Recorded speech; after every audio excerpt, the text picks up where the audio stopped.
여러분, 우리 사람의 인생은 B와 D 사이의 C다라는 말이 있습니다. 여러분 들어보셨을 거예요. 영어 알파벳 B와 D 사이의 C다. B는 뭐죠? birth. 제 발음이 좀 안 좋지만 이 TH 발음이 잘 안 돼요. birth, 탄생, 삶이라는 거고, 또 D는 뭘까요? death. 어떻게 그렇게 잘 알지? 죽음입니다. 우리 인생은 이 삶과 죽음, B와 D 사이의 C다. C는 뭐예요? choice, 선택이라는 거예요. 우리 인생을 한마디로 말하면 삶과 죽음 사이에 끊임없는 선택이다라는 말이에요. 우리의 매일매일을 한번 돌아보세요. 아침에 눈을 뜰 때부터 잠자리에 들기까지 우리는 수많은 선택을 하면서 살아갑니다. 그 선택이 우리 인생의 길, 방향을 결정합니다. 그런데요, 하나님을 믿는 우리 크리스찬들에게는 이 B와 D 사이의 C, 또 다른 절대적인 C가 있습니다. 그게 뭘까요? 1부 때는 이렇지 않았는데 2부 되니까 좀 다르네요. 우리의 인생 B와 D 사이에는 절대적인 C, 크라이스트, 예수님이 계십니다. 그래서 우리는 세상 사람들과는 달라요. 우리 앞에는 늘 두 갈래의 길이 놓여 있죠. 우리는 그 두 갈래 길의 선택의 순간에 늘 그 C를 생각해야 되는 겁니다. 이 답. 예수님이라면 어떤 길을 가셨을까? 예수님이라면 어떤 선택을 하셨을까? 어떤 길이 하나님께로 향하는 길인가? 우리는 늘 질문하고 또 그 길을 담대하게 선택하고 나아가야 하는 거죠. 그게 우리 그리스도인들의 운명 인생입니다. 오늘 역대하 11장의 상황이 그랬습니다. 하나님의 백성인 이스라엘 백성들은 혼돈과 또 그들 앞에 놓여있는 두 갈래 길 앞에서 선택을 해야만 했습니다. 오늘 이 말씀을 통해서 우리의 발걸음이 어디를 향하고 있는지 함께 돌아보고 하나님께서 기뻐하시는 참된 믿음의 길, 복된 길을 선택하실 수 있기를 우리 주님의 이름으로 간절히 축복합니다. 첫 번째, 우리 앞에 놓여진 이 두 갈래 길, 첫 번째 선택은 무엇인가 하면 편리함인가 불편함인가, 두 가지의 선택이 놓여져 있습니다. 편리함인가 불편함인가. 다윗의 뒤를 이어서 솔로몬이 이스라엘의 왕이 되잖아요. 그런데 솔로몬이 죽고 난 다음에 솔로몬의 아들 르호보암이 이스라엘의 왕이 됩니다. 그런데 이 르호보암 시기에 이스라엘이 남과 북으로 갈라지게 되죠. 신하 중에 하나였던 여로보암이라는 사람이 이스라엘 12지파 가운데 무려 10지파를 데리고 북쪽으로 올라가서 새로운 왕국을 세워요. 그걸 우리가 북이스라엘이라고 하잖아요. 그리고 이제 남쪽에는 유다와 베냐민 두 지파만 남은 거예요. 솔로몬의 아들 르호보암이 이 두 지파를 다스립니다. 그런데 북쪽 이스라엘의 초대 왕이 된 여로보암에게 큰 고민이 하나 생겼습니다. 아니, 절대적인 다수 10지파를 거느리고 왕 노릇하는 여로보암에게 무슨 고민이 있을까요? 정치적으로는 완전히 독립했습니다. 완전히 새로운 나라를 세웠어요. 그런데요, 종교적으로는 여전히 분리되지 못한 상황이었습니다. 왜 그렇습니까? 모든 이스라엘 백성들은 1년에 반드시 3차례 절기를 지켜야만 했는데, 그 절기를 지키는 게 꼭 반드시 저 남쪽에 있는 예루살렘으로 가서 그 성전으로 가서 절기를 지켜야 되는 거예요. 정치적 상황으로 보면은 완전히 독립된, 분리된 나라입니다. 북이스라엘 입장에서 저 남유다는 여로보암이 이 르호보암을 배반하고 10지파를 데리고 나라를 세웠기 때문에 적대국이에요. 그런데 종교적으로 보면 이 북이스라엘 백성들은 절기가 되면 1년에 3번은 꼭 저 남쪽, 적국, 남유다의 예루살렘에 가서 절기를 지켜야 되는 겁니다. 그러니까 이 북이스라엘의 여로보암 입장에서는 이게 곤란한 거예요.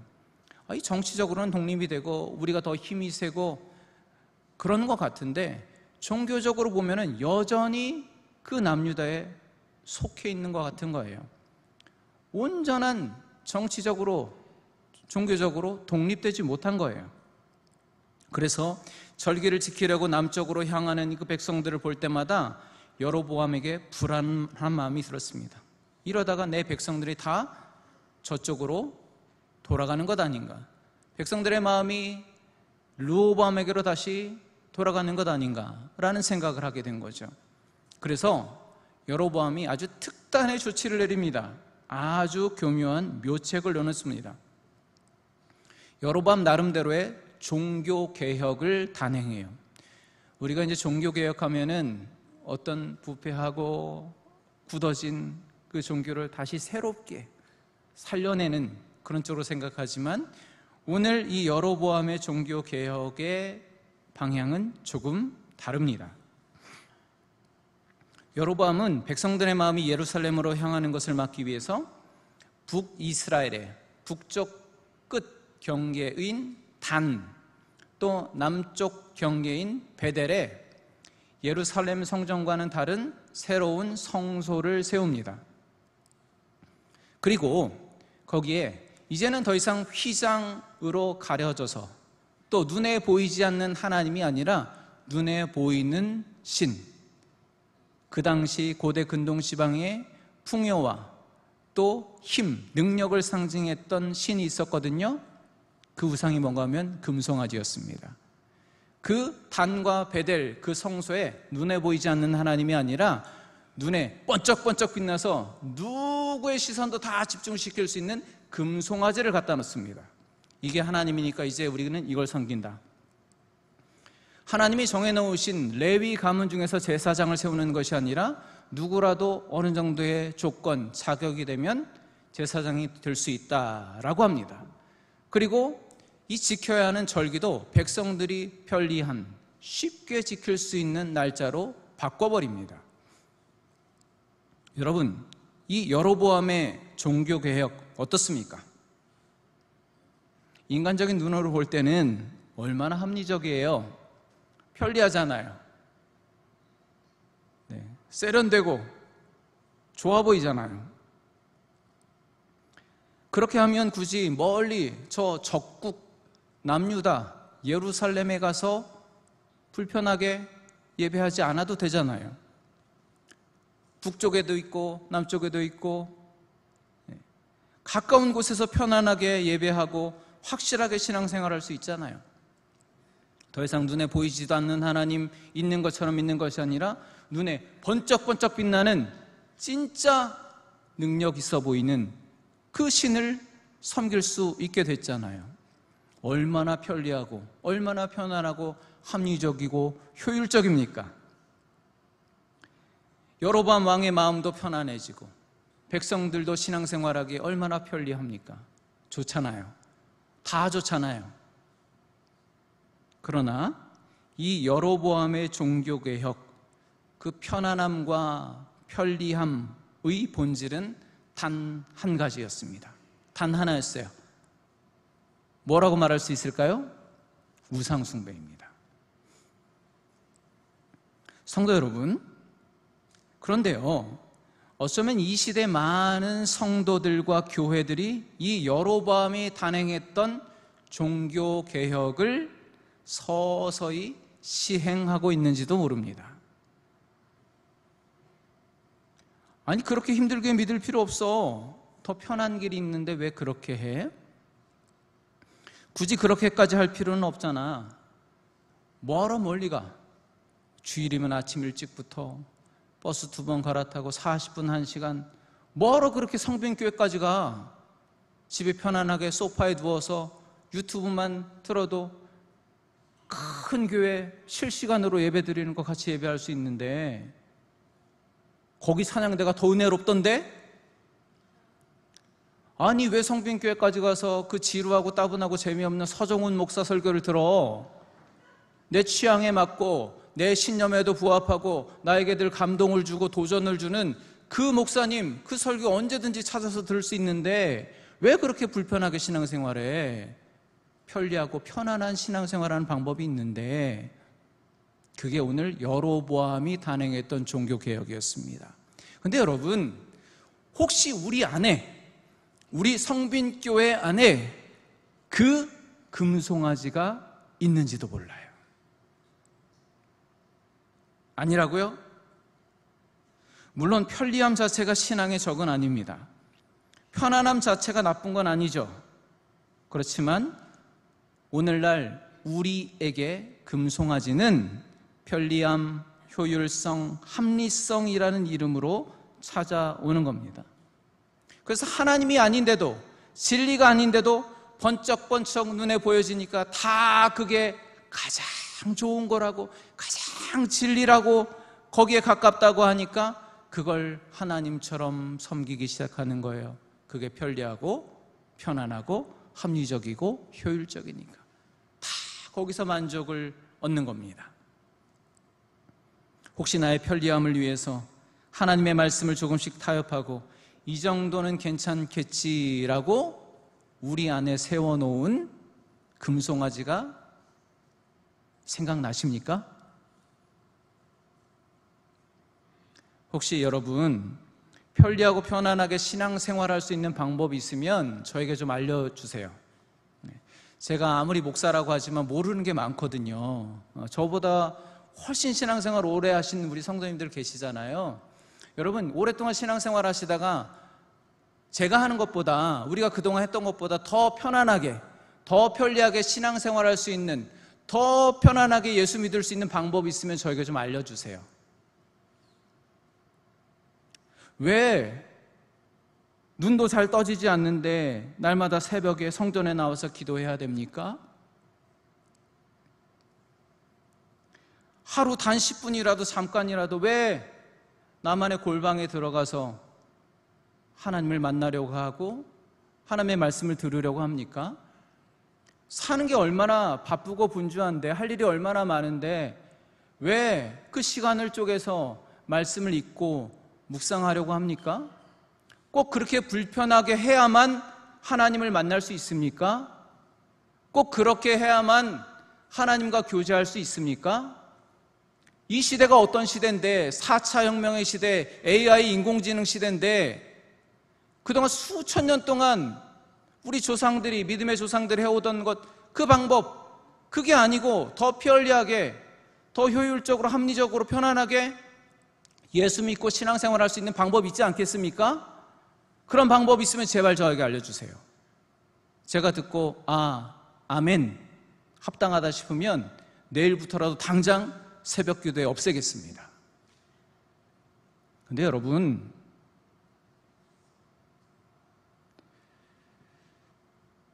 세상에 더 편리하게 신앙생활 할 수 있는 방법이 있다면 우리가 왜 그런 불편을 감수해야 하겠습니까? 그런데 여러분, 하나님 신앙을 다른 말로 표현하자면 거룩한 불편이에요. 하나님 신앙하는 거는요, 예수 믿는 건 불편하기 짝이 없어요. 나의 편리와 편안함, 그 욕구를 내려놓고 하나님의 뜻을 따르기로 결단하는 그 순간 우리에게는 영적인 마찰이 생겨요. 거리낌이 생기기 시작합니다. 그런데 그게 신앙이라는 거예요. 하나님을 사랑하기 때문에 불편함을 기쁘게 감수하는 겁니다. 죄악된 우리가 거룩하신 하나님을 만나는 거는요, 불편할 수밖에 없어요. 거리낄 수밖에 없어요. 장애물이 있을 수밖에 없어요.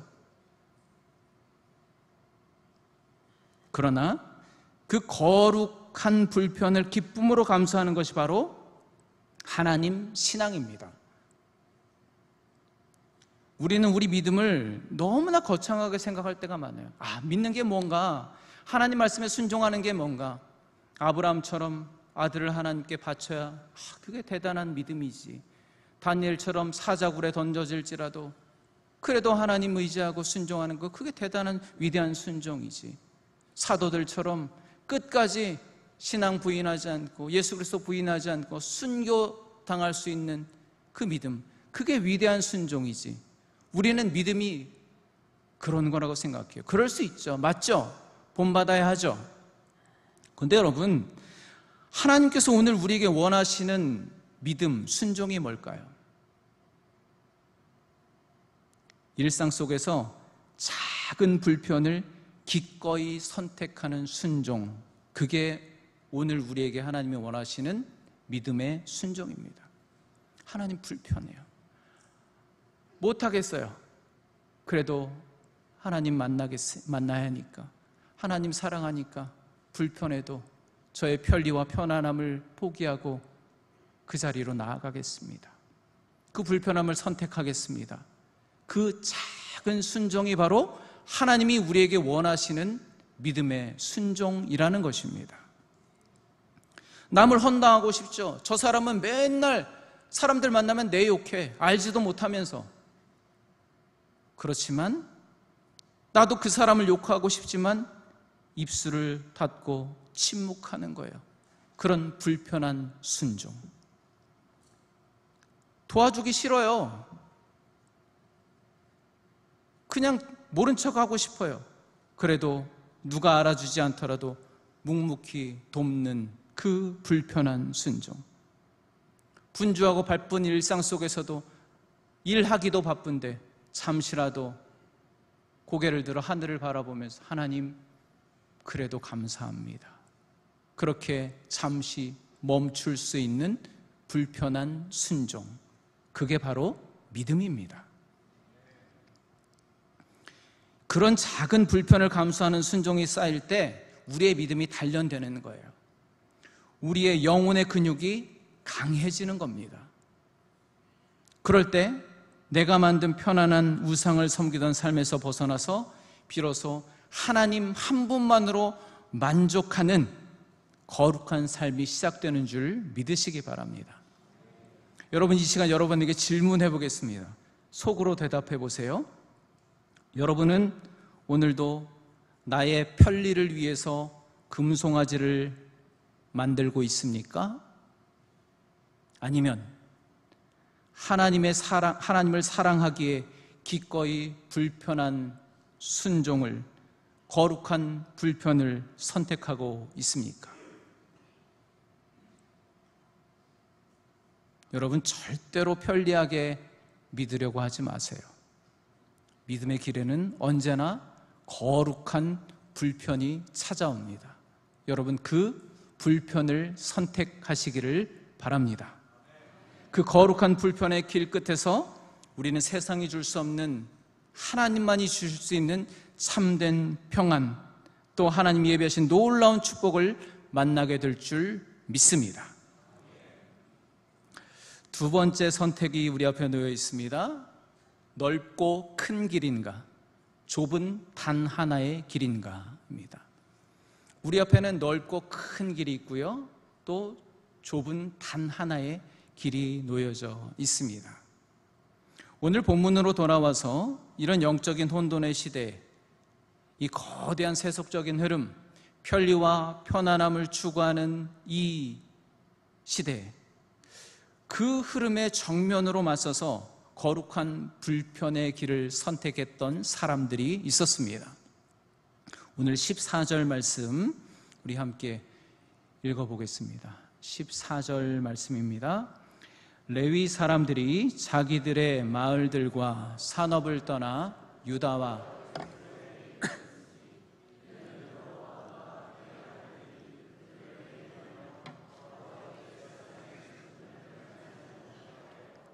아멘.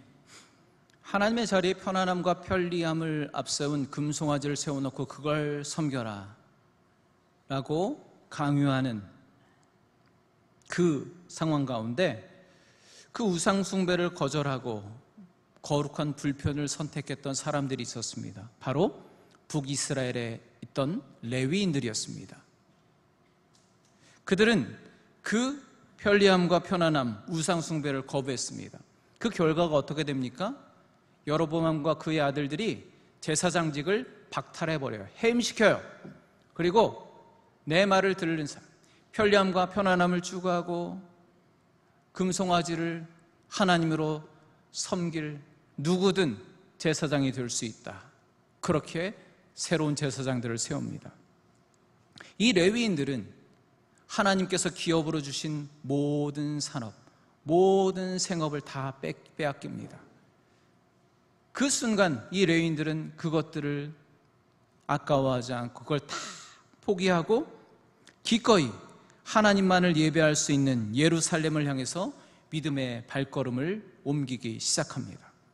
뿐만 아닙니다. 레위인들 뿐만 아니라 그 레위인들을 따르는 사람들이 있었습니다. 우리 16절을 함께 읽겠습니다. 16절, 이스라엘 모든 지파 중에 마음을 굳게 하여 이스라엘의 하나님 여호와를 찾는 자들이 레위 사람들을 따라 예루살렘에 이르러 그들의 조상들의 하나님 여호와께 제사하고자 한지라. 아멘. 레위인들을 따라서 북이스라엘 각 지파의 평범한 일반 성도들, 일반 백성들이 그 믿음의 순례길에 참여합니다. 그들 또한 자신들의 모든 터전, 생업, 산업을 다 포기합니다. 그리고 예루살렘으로 향하는 겁니다. 기꺼이 불편한, 이 거룩한 불편함을 선택한 겁니다. 오늘 성경은 그들이 그렇게 할 수 있었던 이유를 이렇게 표현합니다. 방금 16절인데요. 마음을 굳게 하여 이스라엘의 하나님 여호와를 찾는 자들이다 라고 합니다. 이 레위인들과 소수의 백성들은 오직 여호와를 찾아서 그 불편함, 보장된 자기의 모든 산업들을 내려놓고 여호와를 찾아서 이 예루살렘으로 향한 것입니다. 여러분, 이게 성경에서 말하는 남은 자의 신앙이라고 하는 거예요. 남은 자의 신앙. 세상의 거대한 흐름이 모두 편안하고 편리한 길을 가라고 떠밀 때, 대다수의 여론이 타협을 말할 때 마음을 굳게 하여 오직 한 길, 여호와를 찾는 길을 가는 사람들, 그 소수의 사람들, 그 사람들이 바로 남은 자입니다. 하나님은요, 어느 시대에든 이 남은 자들을 남겨두십니다. 하나님께서는 그 소수의 남은 자들을 통해서 하나님의 역사를 이끌어 가십니다. 노아 시대에도 그랬고요, 엘리야 시대에도 그랬고요, 오늘 본문에 레위인들과 여호와를 찾는 이 백성들도 그런 사람들이었습니다.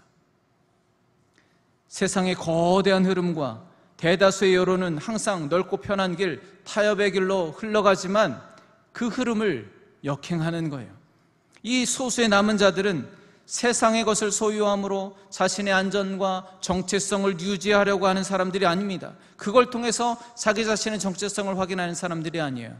나의 정체성은 오직 한 길, 그 좁지만 단 하나의 길, 여호와를 찾는 길이다. 그걸 아는 사람들이었습니다. 그들은 오직 하나님 한 분을 소유함으로 그 안에서 모든 만족과 부요함을 누릴 줄 아는 사람들이었습니다. 그래서 그들은 세상의 것을 잃어버리는 것을 두려워하지 않았습니다. 가장 귀한 보화가 되시는 하나님을 소유했기 때문입니다. 오늘 주님께서 우리에게 질문하시는 것 같아요. 여러분 한 사람 한 사람, 우리 한 사람 한 사람에게 오늘 이 말씀을 통해서 질문하시는 것 같아요. 너는 무엇을 너의 기업으로 삼고 있니? 너는 정말 나 하나님 하나를 소유하고 있는 내 백성이 맞니? 너의 선택은 오직 나 하나님, 오직 단 하나의 길이 맞는 거니? 여러분, 뭐라고 대답하시겠습니까? 오늘 이 시간 모든 것을 잃어버린다고 할지라도 오직 하나님 한 분만을 영원한 기업으로 삼겠다는 이 레위인들의 결단, 이 소수의 남은 자들의 결단이 우리의 믿음의 결단이 되기를 간절히 축복합니다. 우리의 손에 쥐어진 것을 모두 다 내려놓는다고 할지라도 이렇게 넓고 편안한 길이 내 앞에 쫙 펼쳐져 있지만 그럼에도 불구하고 나는 오직 여호와를 찾는 자이기 때문에 이 좁고 단 하나뿐인 이 길을 담대히 걸어가겠습니다 라고 결단하고 고백할 수 있는 저와 여러분들이 우리 성빈교회가 되기를 간절히 축복합니다. 그 길 끝에는 우리의 모든 필요를 채워주시고 영원한 기업이 되어주시는 예수 그리스도가 계심을 확신하는 믿음을 가지시기를 우리 주님의 이름으로 간절히 축원합니다. 아멘. 마지막으로 세 번째, 그렇다면 이 두 가지의 다른 길의 끝에는 어떤 결과가 있을까요? 우리의 선택의 결과는 무엇일까요? 10지파, 이 압도적인 다수를 차지했던 여로보암의 나라, 그 북이스라엘, 편리와 편안함을 추구했던 그 북이스라엘이 강성해졌을까요? 아니면 겨우 2지파, 소수, 이 남유다가 강성해졌을까요? 오늘 성경은 분명하게 우리에게 말씀하고 있습니다. 우리 마지막 17절을 함께 읽겠습니다. 17절입니다. 그러므로 3년 동안 유다 나라를 도와 솔로몬의 아들 르호보암을 강성하게 하였으니 이는 무리가 3년 동안을 다윗과 솔로몬의 길로 행하였음이더라. 아멘. 여러분, 뭐라고 말씀하고 있습니까? 10지파를 거느리고 있는 그 북이스라엘 여로보암이 강성해졌다고 말해요? 아니에요. 모든 것을 버리고 예루살렘으로 모여든 여호와를 찾았던 그 소수자들, 이 남은 자들로 인해서 단지 2지파에 불과하지만 절대적인 소수였던 르호보암의 남유다 왕국이 오히려 강성해졌다라고 말씀하고 있습니다. 여러분, 이게 바로 참된 강성함, 성도들에게 주어지는 하나님의 능력임을 기억하시기 바랍니다.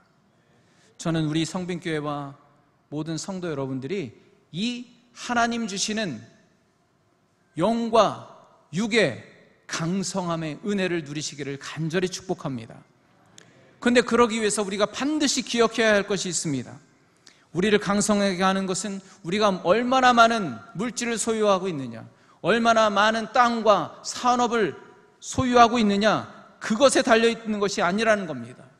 우리의 강성함의 원천은 어느 길로 걸어갈 것인가? 이 넓고 편안한 길로 갈 것인가? 아니면 단 하나의 좁은 길, 여호와를 찾는 길로 갈 것인가? 거기에 달려있다라는 것입니다. 비록 적을지라도 여호와를 찾는 사람들이 모여들 때 그곳에는 분명히 하늘의 능력이 부어지고 하나님의 강성함의 은혜가 부어진다는 것을 꼭 기억하실 수 있기를 간절히 축복합니다. 그런데 여러분, 안타깝게도 이 이야기는 슬픈 반전으로 이어집니다. 이 르호보암, 남유다에게 부어졌던 강성함이 안타깝게도 3년으로 제한이 됩니다. 오늘 17절 말씀 보세요. 뭐라고 말씀하고 있습니까? 그러므로 르호보암이 사는 날 동안 강성해졌다라고 말해요? 아니에요. 2번이나 반복해서 3년 동안. 하나님의 은혜가, 강성함이 3년 동안 받게 되지 않았다는 거예요. 그리고 12장 1절을 보세요. 12장 1절 말씀 보면 르호보암의 나라가 견고하고 세력이 강해짐에 그가 여호와의 율법을 버리니 온 이스라엘이 본받은지라 라고 말씀하고 있습니다. 무슨 말입니까? 이 남은 자들, 여호와를 찾는 자들이 함께할 때, 모여들 때 르호보암의 나라 남유다가 강성해졌어요. 그런데 르호보암은 나라가 강성해지니까 마음이 교만해졌습니다. 3년이 지나고 4년째 되니까 그는 하나님의 길을 떠나버립니다. 그리고 그 결과 5년째 애굽왕 시삭이 침공을 해서 아버지 솔로몬이 이루어 놓았던 모든 영광과 부를 한순간에 다 빼앗겨 버려요. 그리고 성경은 그 원인을 12장 14절에서 이렇게 우리에게 말해주고 있습니다. 우리 12장 14절 함께 읽습니다. 르호보암이 악을 행하였으니 이는 그가 여호와를 구하는 마음을 굳게 하지 아니함이었더라. 아멘. 여러분, 뭐라고 합니까? 하나님이 은혜 주셔서 강성해졌는데 레위인들과 또 일부의 여호와를 찾는, 마음을 굳게 하고 여호와를 찾는 자들을 통해서 강성한 은혜를 주셨는데 여로보암은 교만이 찾아오고 이제 마음 굳어졌던 그 마음을 해이해지고 여호와를 찾는 그 길을 버립니다. 여러분, 오늘 이 말씀이 우리에게 무엇을 말해 줍니까? 여호와께로 돌아가는 것은 우리 인생의 단 한 번의 이벤트가 되면 안 된다는 겁니다. 여러분, 하나님의 은혜 받은 경험 있으시죠? 그거 언제적 있었던 이벤트였습니까? 하나님의 은혜는 이벤트로 끝나면 안 됩니다. 아까 우리 장로님 기도해 주셨죠? 오이코스 관계선도 부흥회를 통해서 우리가 얼마나 은혜를 받고 또 도전을 받았습니까? 그런데 얼마 전에 있었던 이벤트처럼 여겨지기 시작하잖아요. 하나님을 찾는 것, 여호와를 찾는 길은 그런 이벤트가 되면 안 된다는 겁니다. 그래서 이사야 선지자는 이렇게 말씀하고 있죠. 이사야 53장 6절에 보면 우리는 다 양 같아서 그릇 행하여 각기 제 길로 갔거늘. 우리는 다 양 같아서 그릇 행하여 각기 제 길로 갔다. 이사야 선지자가 그렇게 말해요. 우리는 다 양 같다 그래요. 여러분, 우리가 양 하면 떠오르는 게 뭐예요? 성도들을, 하나님의 백성을 양이라고 비유하잖아요. 양 하면 아이고 그렇게 온순하고 착하고 약하고 그런 짐승으로 생각하잖아요. 어느 그림에 예수님이 목자처럼 서 계시고 양들이 평화롭게 풀을 뜯는 아주 평화롭고 아름다운 그런 모습을 우리는 상상하잖아요. 그런데 여러분, 우리는 다 양 같아서 그 다음에 뭐예요? 그릇 행하여 각기 제 길로 갔다라고 말하고 있어요. 여러분, 양이 가지고 있는 못된 속성이 있습니다. 그게 뭐냐면요, 끊임없이 목자가 인도하는 길을 벗어납니다. 그릇 행합니다. 그리고 결국 제 길로 가는 거예요. 목자가 인도하는 길을 벗어나서 각기 제 길로, 제 마음대로 가려는 아주 못된 속성을 가진 짐승이 바로 양이에요. 내가 그래요. 우리가 그래요.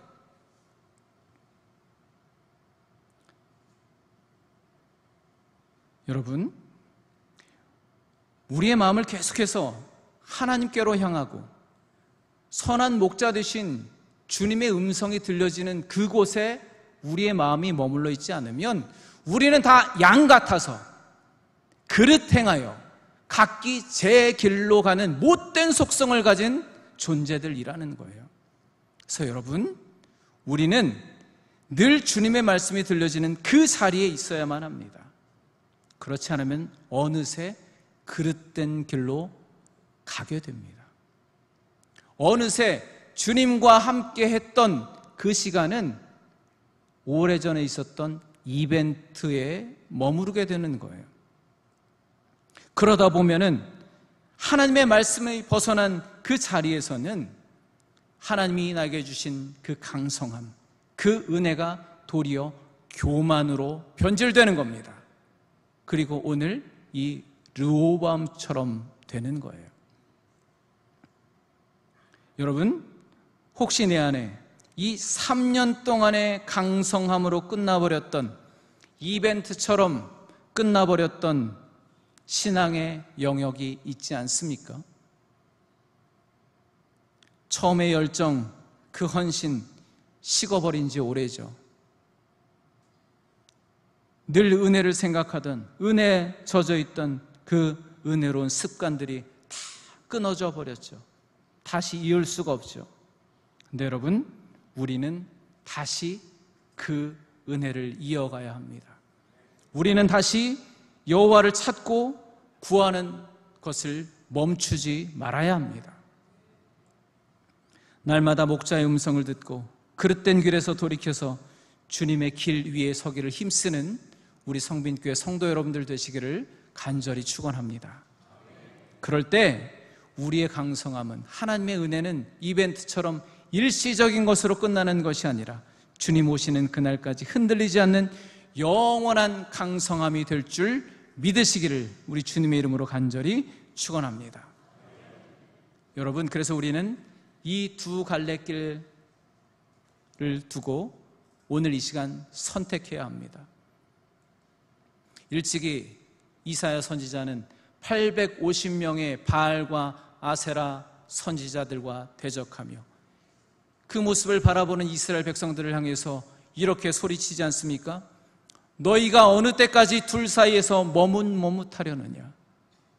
여호와가 만일 하나님이면 그를 따르고 바알이 만일 하나님이면 그를 따를지니라.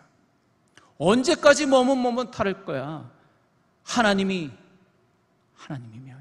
하나님을 따르는 것이고, 그 금송아지 편리와 편안함, 그것이 하나님이면 그걸 따라야지. 언제까지 머뭇머뭇할 거야? 라고 그렇게 우리에게 외치고 있는 것입니다.